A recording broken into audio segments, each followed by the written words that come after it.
사장은 이제 드디어 보아스하고 루시 결혼을 하게 되는 그 과정과 그것으로 인해서 이제 다윗이 이 세상에 태어나게 되는 정말로 이 암흑기에 이스라엘 백성들 진짜 영적으로 너무나 큰 암흑기였죠.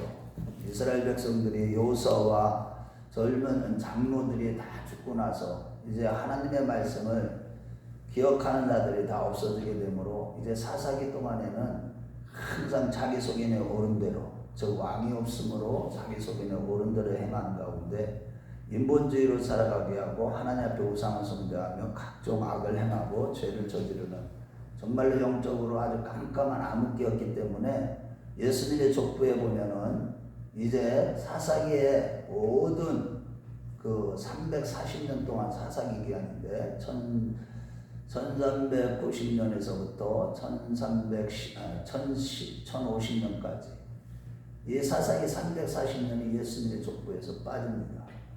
이런 정도로 영적인 암흑기였는데 드디어 우리 하나님께서 이 모압 여인 룻을 통하여 또 나오미의 신앙을 통하여서 이제 그 이스라엘을 구원할 그 영적인 암흑기에서 구원할 다윗이 태어나게 하는 그 과정을 하나님께서 이제 섭리적으로 보여주는 게 룻기서인데 그 가운데 이 사장은 드디어 이제 룻이 이제 보아스하고 결혼하는 그 과정을 기록하고 있고요. 그 다음에 다윗이 태어나는 내용을 기록하고 있는 겁니다. 이 보아스가 자기가 이제 기업 물을 자가 되지 못해요. 사실은 그 나보다 빠른 보아스보다 빠른 기업 물을 자가 더 가까운 친족이 있었어요. 즉 엘리멜렉의 가장 가까운 친족, 나오미의 가장 가까운 친족이 있었기 때문에 이제 성문에 앉아서 그것을 공식적으로 아주 신속하게 그것을 처리하기 시작합니다. 그 이스라엘 백성들은 구약시대 때 보면 느헤미야에서 1장에 가보면 느헤미야가 탄식하고 통곡하며 울었던 이유는 무엇이냐면 그 성문이 무너졌다는 소식을 듣고서 탄식을 했죠. 성문이 무너졌다는 소식이 무슨 소식이에요? 성문에서 무슨 일이 일어나냐면 그때는 우리 지금 우리 시대처럼 어떤 뭐 백화점이 있는 것도 아니고 또 시장이 있는 것도 아니고 그 어떤 매매가 어디서 일어나냐면 성문이 12성문이 있어요. 예루살렘 성문 12성문이 있는데 성문에서 모든 매매가 이루어지고 성문에서 재판이 이루어지고 사법부가 거기서 결정이 돼요. 그런데 10명이 증인이 되려면 장로 10명이 있어야 돼요. 그래서 보아스가 10명의 장로들을 데리고 또 보아스가 성문에 앉았다는 것은 그 정도로 유력한 자, 1장에서 나오지만 유력한 자라는 거예요. 아사 하일이라는 단어인데 유력하다는 것은 그 사람들한테 존경을 받으면서도 그분이 아주 지적이나 모든 영적이나 모든 영역에서 이스라엘의 지도자급이었다는 그런 것을 보여주는 겁니다. 그래서 이제 재판이 시작되는데 1절 말씀에 보면은 이제 가까운 그때 마침 기업 물을 자가 지나가게 되는데 하나님의 섭리죠. 그때 기업 물을 자를 지나가게 하셔요. 그런데 기업 물을 자를 딱 보자마자 아무개여 이리 와서 앉아라. 왜 여기서 아무개라고? 여러분 여기에 보면요 참 성경은요 너무 재밌어요. 1절 한번 읽어봐요. 이름이 안 올라가요. 자 시작. 보아스가 성문으로 올라가서 거기 앉아있더니 마침 보아스가 말하던 기업 물을 자가 지나가느니라. 보아스가 그에게 이르되 아무개여 이리로 와서 앉으라 하니 그가 와서 앉으네. 이름이라는 건 뭐예요? 자기 존재를 얘기하는 거예요. 우리가 하나님의 여호와 이름을 찬양한다는 것은 하나님을 여호와를 찬양한다 그거잖아요. 그렇죠? 그런데 우리 자신의 이름이 그 정도로 중요한 거예요. 그래서 항상 하나님은요 우리를 이름으로 불러줘요. 저 천국에 가면 또 새 이름으로 불러주지만 어쨌든 아무개여 하는데 그 이유는 뭐냐면 이 사사기에 룻기에 그 이름을 기록할 수 없을 정도로 수치스러운 이름이 되어버린 거예요. 왜냐하면 이 사람이 처음에는 기업 물을 짜기 때문에 이제 나오미가 자기 너무 가난해서 기업을 팔려 하니까 가장 가까운 사람 아주 극빈자를 만나면 노예가 될 그런 상황에서 그를 건져주기 위해서 가장 가까운 친족이 그것을 기업을 물어서 그것을 보존시켜주는 걸 얘기하는 거예요. 자기가 돈을 내고서 그래갖고 처음에는 저 기업을 물으겠다고 했어요. 그랬는데 나중에 자기가 기업 물으면 자기 땅이 될 게 아니에요. 보니까 며느리가 있었던 거예요, 나오미에. 그래서 이 며느리가 낳은 아들이 그 기업을 자기가 상속을 하게 된, 그 이름으로 이름으로 기업이 되는 거예요. 자기 이름으로 되는 것도 아니고, 자기는 그냥 돈만 내고 자기가 기업에 대한 손해를 보는 거죠. 그러니까 나오미나 루시 낳은 모압 여인 루시 낳은 아들이 그 기업을 이름이 기록되는 거예요. 그러니까 그것을 생각하더니 아이고 나 기업을 못 모르겠다. 손해가 될 것을 생각하고 한번 6절 말씀을 읽어보겠습니다. 시작. 그 기업 물을 자가 이르되 나는 기업에 손해가 있을까 하여 나를 위하여 물으지 못하노니 내가 부를 것은 내가 물으라. 나는 물으지 못하겠노라 하는지라. 그래 신명기 25장 3절부터 10절까지는 이제 기업 물으는 법에 대해서, 이거는 사실은 과부를 지키기 위한 법이면서 동시에 이스라엘이요, 그 하나님이 각 지파들마다 또 가정들마다 나눠준 땅은 항상 보존하게 하시기 위해서 이 희년이 되면 다 돌려보내죠. 다 원주인으로 돌려보내는 그런 것도 있고, 또 그 다음에 가난한 사람들, 또 노예로 팔려갈 수밖에 없는 사람, 이런 사람들을 보존하기 위해서 이 기업을 물으는 법을 하나님이 세우신 거거든요. 가장 가까운 친족에게 기업을 물으도록. 그런데 여기에 보면 참 이게 보아스가요 굉장히 재밌는 얘기를 해요. 4절 말씀에 보면은 그 가장 가까운 친족이 기업 물을 자가 그것을 물으지 못하면은 거기 신명기 25장에 보면 그를 갖다가 침을 뱉고 그러고 신발을 벗기고 그 아주 수치감을 줘가지고 그 집이 신발을 벗기운 자의 집이다 그러고 이름을 거기다 막 써버린다고요. 그런 법이 있는데 그게 하나님이 주신 법이에요. 그런데 이 보아스가 그 외에 그 다음으로 기업 물을 자가 자기라고 하는데 그 다음으로 기업 물을 자에 대한 법은 없어요. 그런데 지금 보아스가 이렇게 지혜로운 거예요.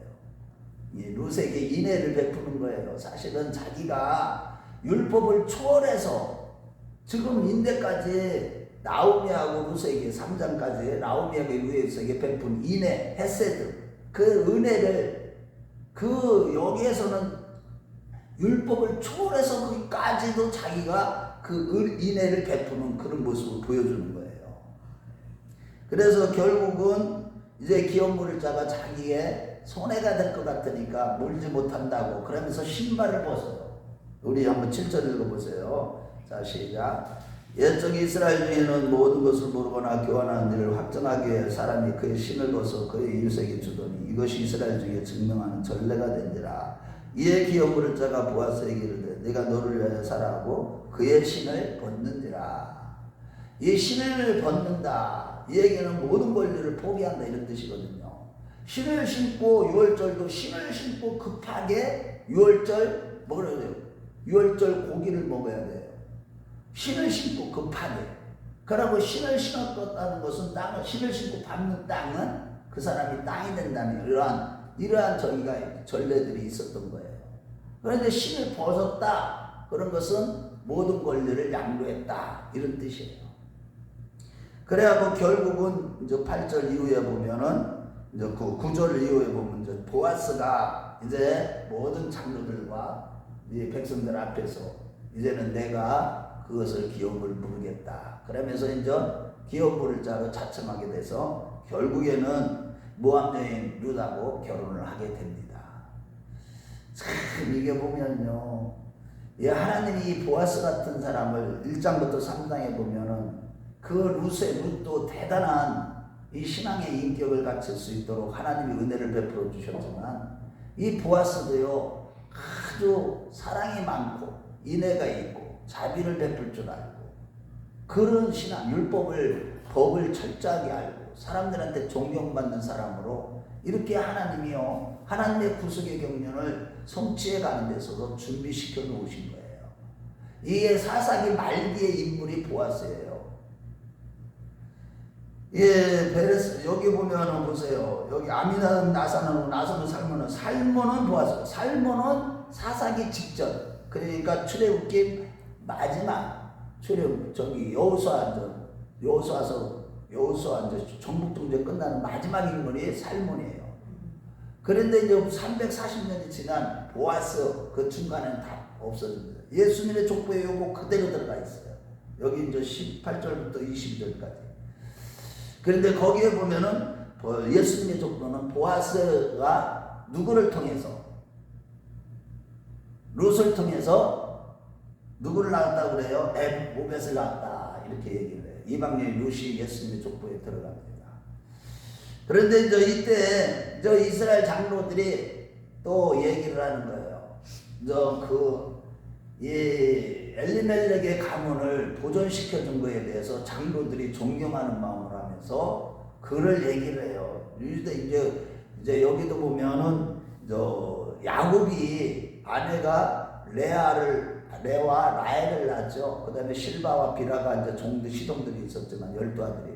그런데 이제 여기 보면 라헬을 먼저 올라가요. 여기 이제 라헬이 여기 이제 장로들이 이제 신앙 고백을 하는 데 있어서. 그러면서 이 야곱이 유다를 낳았는데 이 유다가 누구에게서 또 베레스를 낳아요? 창세기 38장에 보면 유다가 누구를 통해서 베레스를 낳아요? 예수님의 족보에 들어가는 베레스를 낳을 때. 다말이 누구였어요? 며느리였죠. 왜 며느리를 통해서 이 며느리가 아들을 낳지만 그 자기 아들이 두 아들이 있었죠. 첫째 아들은 며느리가 있었는데 이 첫째 아들이 아주 악해가지고 저기를 갔어요. 하나님이 죽여버려요. 오나니. 그러고 둘째 아들이 그 형수하고 치워야 되는데 둘째 아들이 그 형수하고 그 계대결혼법을 수혼법을 하나님 법을 주셨는데 그걸 안 지켜요. 그래갖고 이제 며느리를 자기 시집에 친정집에 보내고 있다가 나중에 이 며느리가 이 유다가 그쪽 동네에 왔다는 것을 듣고서 아주 기생처럼 이렇게 하고 아주 유혹을 해가지고 자기 시아버지하고 어떻게 해요? 하룻밤을 동침을 해요. 그래서 낳은 게 다말이에요. 그 여인 이름이. 다말이 그 유다를 통해서 베레스를 낳아요. 베레스는 여기에 누구를 낳았어요? 베레스의 계보는 이러하니라 이제 18절에 보면서 베레스는 헤스론을 남을 낳고 남은 아미나답은 나선은 살몬은 보아스를 낳고 이런 식으로 나아가는 거예요. 자, 어쨌든 이 얘기까지 하는 거예요. 우리 한번 12절 읽어봐요. 시작. 여호와께서 이 젊은 여자로 말미암아 내게 상속자를 주사 내 집이 다말이 유다에게서 낳아준 베레스의 집과 같게 하시기를 원하노라 하니라. 그래서 이제 결국은 결혼을 하는 거죠. 그래가지고 아들을 낳게 됩니다. 그런데 참 이 나오미의 신앙에 대해서 하나님이 얼마나 나오미가 이제 텅텅 비었잖아요. 남편을 잃었죠. 두 아들을 잃었죠. 재산도 이제 다 잃어버리고 땅도 유지할 수가 없는 상태가 돼가지고 있는데도 이제 기업도 다 자기 것이 다시 돌아오고 모든 것을 기업부를 짜가 되어버린 또 보아스가 되어줘서 이 보아스하고 누가 낳았어요? 룻 사이에서 아들이 난 그 아들을 누구 품에 안겨요? 그 며느리가 나오미 품에 안겨주는 거예요. 모든 것을 하나님이요 다 채워주시는 거예요. 아주 텅 빈 가슴에 하나님이 다 비웠어요. 아무것도 없어요. 그런데 하나님의 주권적인 섭리 안에서 나무의 인생 가운데 이런 하나님의 인자하심이 무궁하심을 이걸 보여주는 거예요. 여러분 우리 개인의 인생이나 이스라엘의 역사나 성경의 구속사나 예수님의 족보나 이 모든 인생들 하나님의 주권적인 섭리 안에서 다 이루어지는 거예요. 우리가 이렇게 살고 싶어서 이렇게 사라지는 게 아닙니다. 다 하나님이 하늘에서 나무에서 나무 하나 떨어지는 것도 하나님이 허락하시지 않으면 이루어지지 않는 거예요. 우리 인생 가운데 이렇게 나오미의 인생 같은 나오미를 이렇게 축복하신 하나님을 찬송할지어다. 그 이웃의 여인들이 그 양자로 이제 나오미의 양자가 딱 돼버리는 거예요. 보아스하고 룻에게 통해서 낳은 아들을 갖다가. 그래갖고 그 하나님을 찬양하면서 여인들이 이름을 지어준 게 오벳이에요. 오벳이 누구냐? 다윗의 할아버지예요. 다윗의 아버지인 이새의 아버지가 오벳이에요. 그 오벳이 이렇게 오벳을 자기 품에 딱 안게 되는 거예요. 그래서 우리가요, 신앙생활하면서 항상 늘 기억해야 되는 것은 호랑대우의 삶을 살아야 되는 거예요. 어떤 상황이 있든지, 지난주에 설교도 말씀드렸지만 하나님 앞에서 내가 정말로 오직 믿음으로 살아갈 때 하나님은 반드시 거기에 대해서 풍성한 복을 주시는 거예요. 마음이 영적으로 평강이 넘치고 영적으로 부유해지고 이 세상에 물질적으로나 관계적으로나 모든 것이 부유해지고 넉넉하게 해지고 나오미 같은 인생을 우리가 살아갈 수가 있는 거예요. 믿음으로만 살아간다. 오직 예수를 믿고 말씀만을 붙들고 하나님의 언약의 말씀을 지키고 소망 가운데 끝까지 우리가 인내하면서 정말로 예수를 찬양하고 주님만 바라보며 달려나갈 때 하나님이 이런 나오미와 같은 이런 복을 우리에게 줄 줄로 믿습니다. 자, 그 다음에 여기 베레스부터 족보 이야기가 쫙 나오는데, 그래서 이 사사기 때도 하나님이 이것을 왜 마지막으로 이렇게 기록했느냐, 사사기 기자가. 이건 다 성령이 하시는 거죠. 성경은 다 성령이 쓰신 것이죠. 예수님의 족보는 하나님이 분명히 말씀해요. 여자의 후손으로부터 창세기 3장 15절에 뭐라고 그랬어요? 아담과 하와가 범죄하고 이제는 어떻게 했어요? 하나님과 분리돼서 완전한 구원의 소식이 없었지만 원시복음일이라고 하죠. 이걸 갖다 3장 창세기 3장. 여자의 후손으로부터 뱀의 머리를 박살내고 뱀은 여자의 후손의 발 뒤꿈치를 깨문다. 이런 얘기 말씀 있죠. 그러니까 여자의 후손을 통해서 온 인류를 구원하실 그런 언약의 말씀을, 하나님의 말씀을 1점이라도 떨어지는 법이 없어요.